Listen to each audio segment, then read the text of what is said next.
Embarrassing episode of Little Miss Muffet by Wetmore Carryl. Little Miss Muffet discovered a tough which never occurred to the rest of us, and as 'twas a June day, and just about noonday, she wanted to eat like the best of us. Her diet was weight and a hasteness to take. It is wholesome and people go fat on it.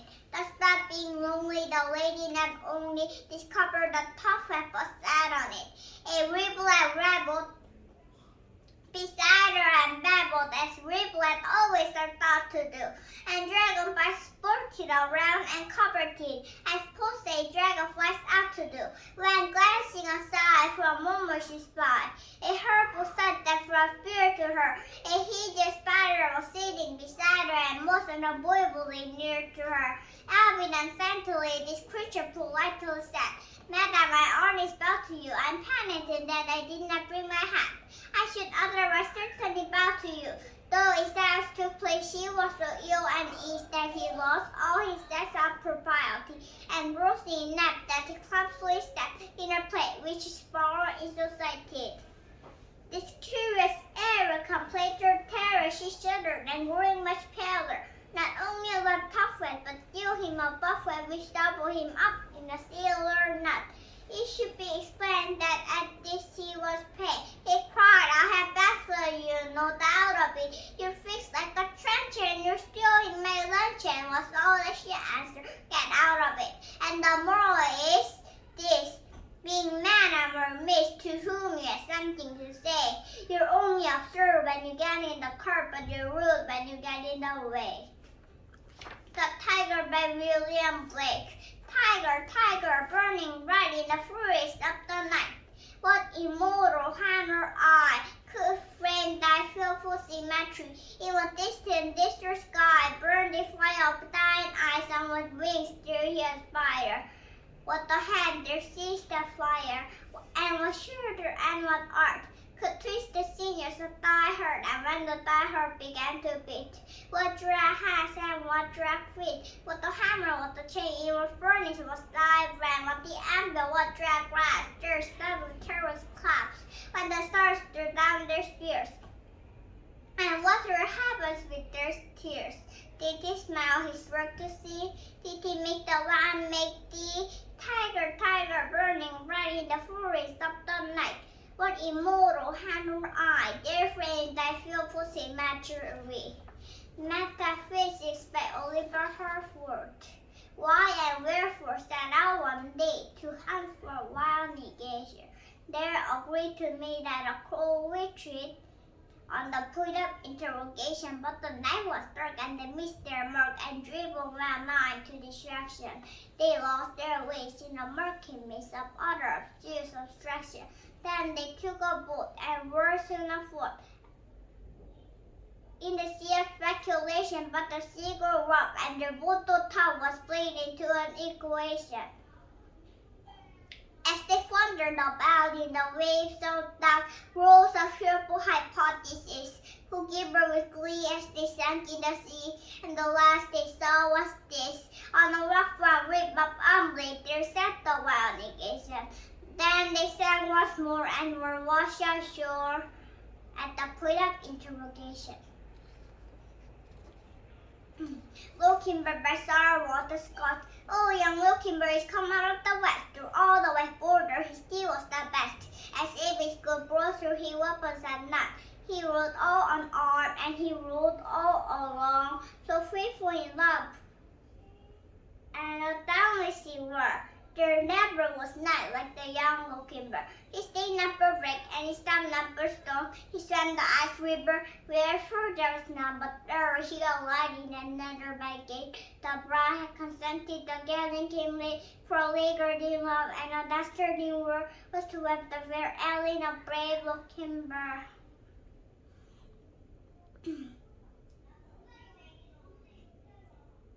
So boldly he entered the nether by hall, among bridesmen and kinsmen and brothers and all. Then spoke the bride's father, his head on his shoulder, the poor crab and breakfast and never a word. "Oh, come ye in peace, oh, come ye in war, or to dance at our bridal, young Lord Lochinvar." Lochinvar. I long with their daughter, my should you denied.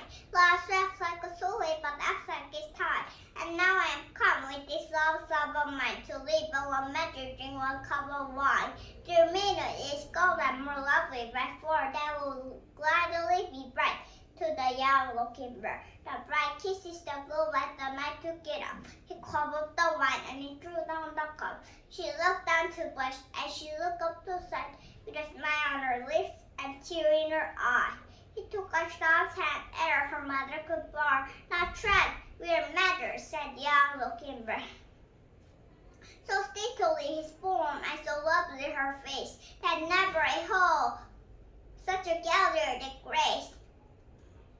Well, her mother did fret, and her father did fume, and the breakfast stood dangling his bonnet and plume, and the bright manners whispered, "'Twere better by far to have met your fair cousin with young Lochinvar." One touched her hair, one word in her ear, as they reached the hall door, the charger stood near. So led to the croup the fair lady he swung, so led to the saddle before her his brown. She is one we're gone over bank, bush and guard. They'll have fleeced these that follow, quoth young Lochinvar. There's mountain among scrams up done nether by clan. Vultures, sparrows, and muskrate, they rolled and they ran. There's racing and chasing and fought on cannibally, but the lost brought them nether by never did they see, so daring in love and a downless in war.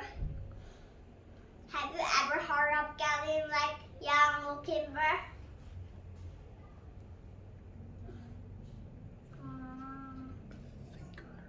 The Thinker by Berton, Braley, back of the beating hammer by which the steel is wrought, back of the worship flamer the seeker may find the thought that is ever master of iron and steam and steel that rises above disaster and trample is under you.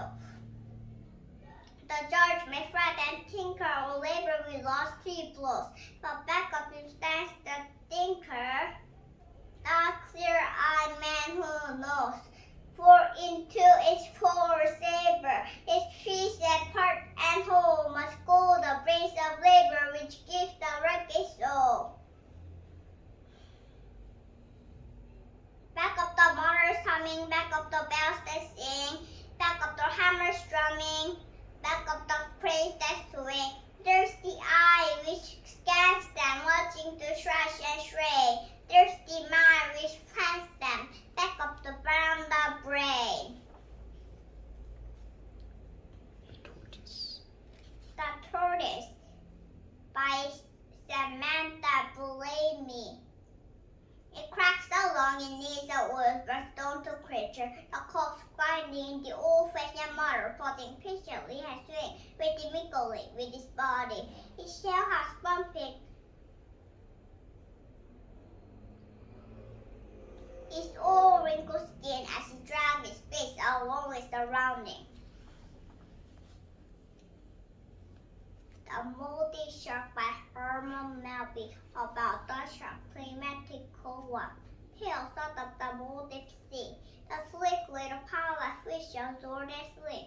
How alert in a tender speed, from his saltpeter mouth, from his channel of mouth, they have nothing upon to dread, but liquidly glide on his ghastly flight. Or reborn Skagunian head, will lurk in a port of serrated teeth, in watching for tears of glittering gate, and there find a haven with perils aboard, in Iceland jars of the fate. Their friends and friendly they guide him to pray, and never partake of the treat. Eyes and raised to the church with Belgic and door, pale ravener a horrible meat.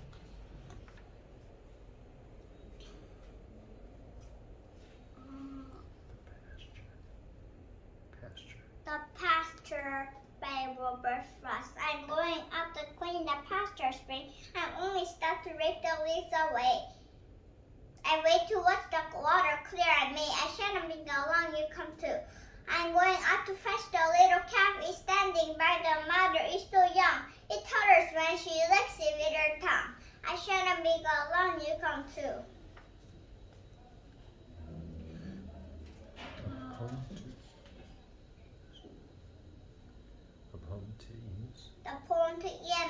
by David Whitehead. The problem with keeping some emus were telling which one are the emus. He's telling which one are the emus. They all have long legs, but only when they see and those that store are officially emus. Epigram by Sir Samuel Coleridge. Sir, the Major General wrote that every poet is a fool, but you yourself may serve to show it that every fool is not a poet. Rabbit poems by Pamela and Mordecai. To keep a rabbit is a good habit. A rabbit is truly curious. His eyes are soft, but his whiskers wiggle, and his nose twitches, and his ears giggles, and his tail is a bum on his rump. A rabbit is cheerful, but not especially careful about multiplying the answers. He's got to the simple sign of one and one are mystifying.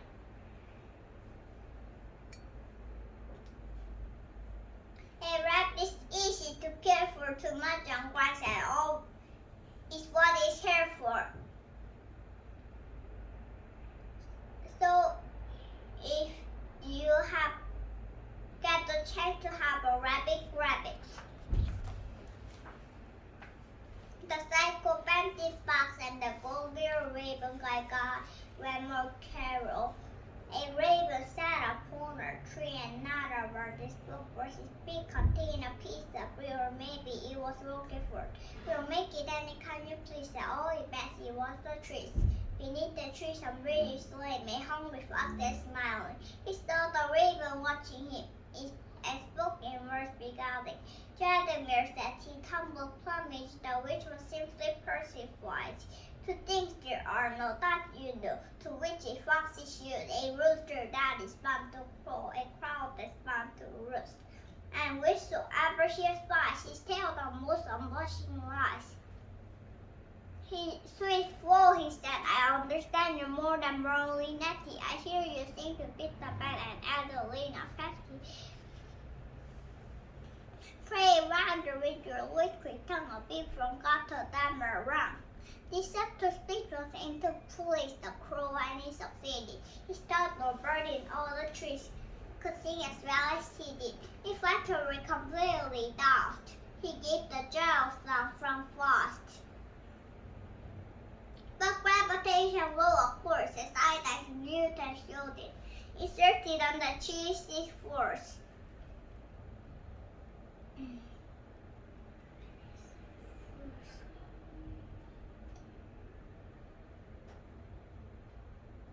In fact, there's no need to tell. And elsewhere. And elsewhere stone that stored it. In fact, there's no need to tell. What happened when the earth fell? I bust to out when the bird took in the situation. He said one brief emphatic word of fear for publication. The fox was greatly startled, but he only said that Esther took. The moral is, a fox is bound to be a chimney singer, and also when the trees comes around, you know it's after dinner. But what is only known to few, the fox is after dinner too. Song from the Suds. The Song from the Stars by Louisa May Alcott. Queen of my tub, I merrily sing while the wife lies inside. I stealthily wash and ring and fasten the clothes to dry. And out in the free, fresh air they swing under the sunny sky. I wish we could wash from our hearts and our souls to stay up a week away. And let water and air by the magic make ourselves as pure as they. Then on the earth there would be indeed a glorious washing day. Along the paths of useful love your heart is ever gloom. The busy man has no time to think of sorrow, care, or gloom. And instead of stars may be swept away as we busily whirl a broom.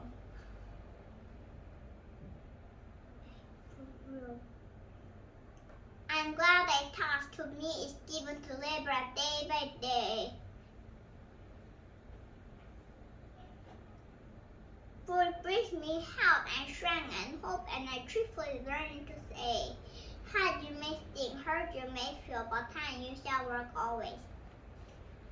Thou hand met Oliver Herford. Alice, my child, where's the pen that can do justice to thou hand like royalty? She goes her way, late one day, yes, every day. Though not for public buildings yet, brought cut to the cake and omelet. Or if to offer such abuse, they have their fling and some abuse.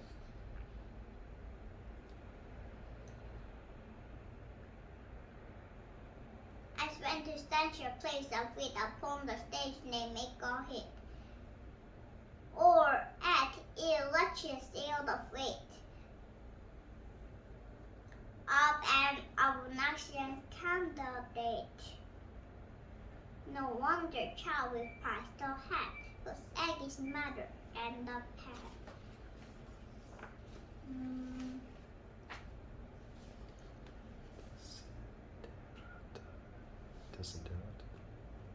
Desiderata by Max Ehrmann. Go pixely amid the noise and the haste, and remember what peace there may be silence as far as possible, without surrender, be on good terms with all persons.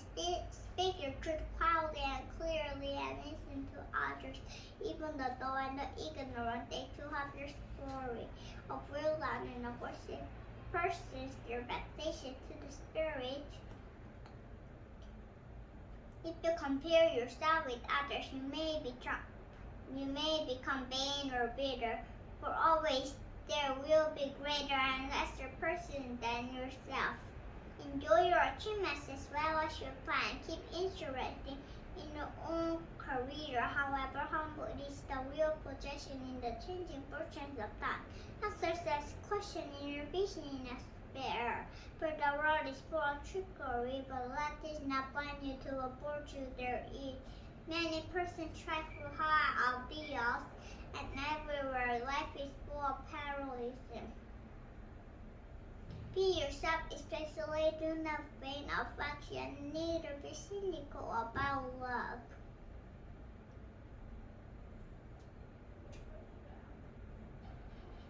For in the face of all arity and disenchantment, it is as perennial as the grass. Take kindly the construct of the ears, gracefully surrounding the thing of youth. Nurture strength of spirit to shelter in sudden misfortune. But do not distress yourself with dark imaginings. Many fears were born from fatigue and loneliness. Beyond wholesome discipline, be gentle with yourself.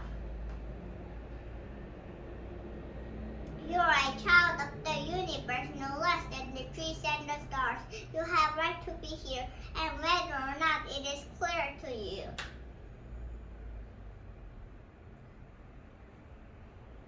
Know that the universe is unfolding as it should.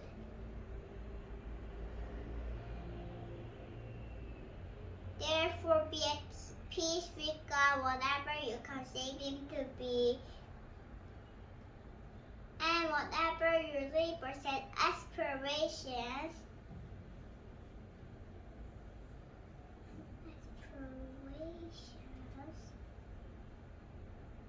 In the noisy confusion of life, keep peace in your souls.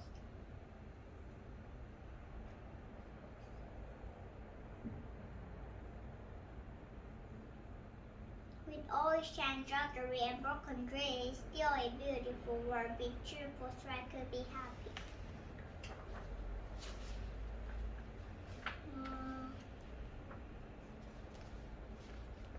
14. The Seal by Lyn Melandri. Swiftly and quickly he dives from the ice down under the water in a trash, in and out. With his water we rule. He zips past the fish with a playful zoom. With a mouthful of fish, he swims to the top and lands on the ice with a delicate pop. The Sloth by Carryl West. The sloth may smile, the sloth may frown. It's hard to tell he's upside down. An overworked. An overworked elocutionist by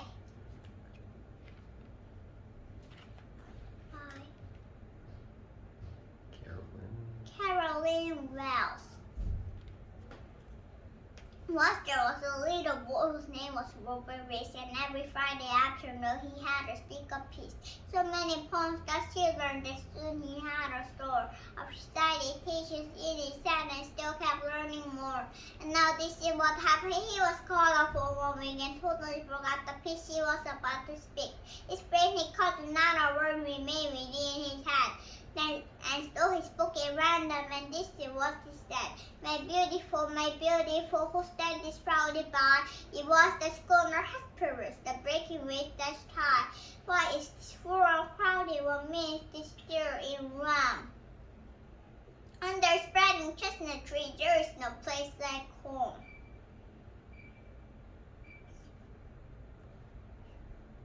Like home.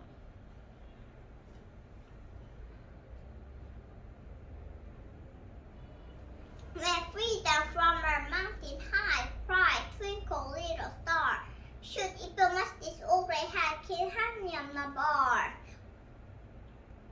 Roll on the deep and double castle crag of Dragonfest, my name is Norbert, on the Grampian hills ring out wild bells. If you're waking, call me early, to be or not to be. The curfew must have ring tonight. Oh, my spirit the tree, charge, Chester, charge, I was standing on. And left will be clever, the voice stood on the burning deck, but I go on forever.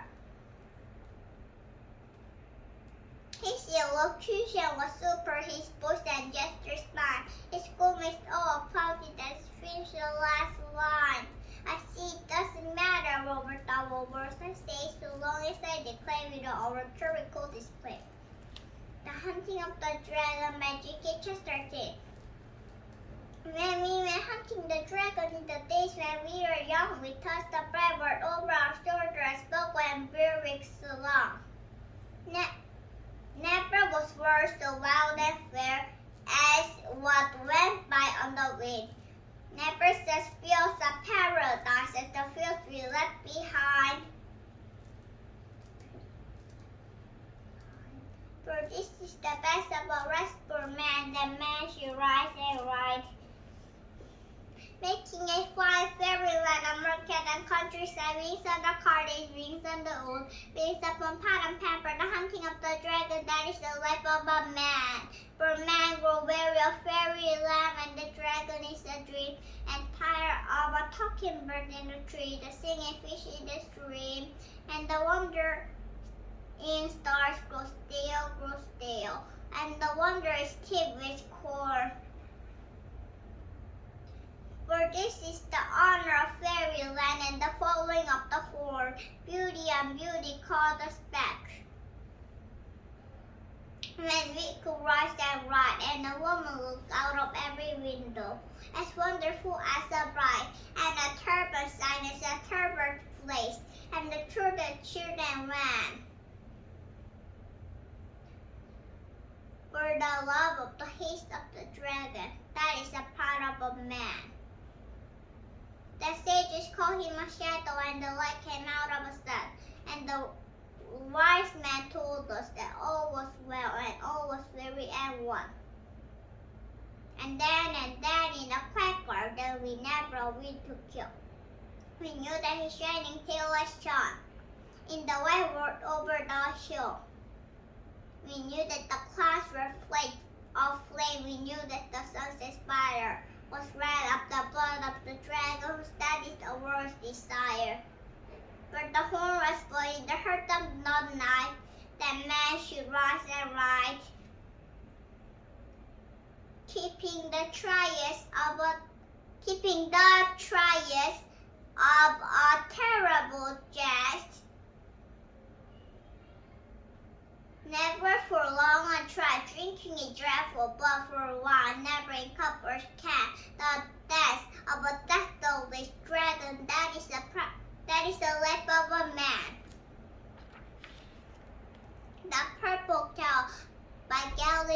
gorgeous.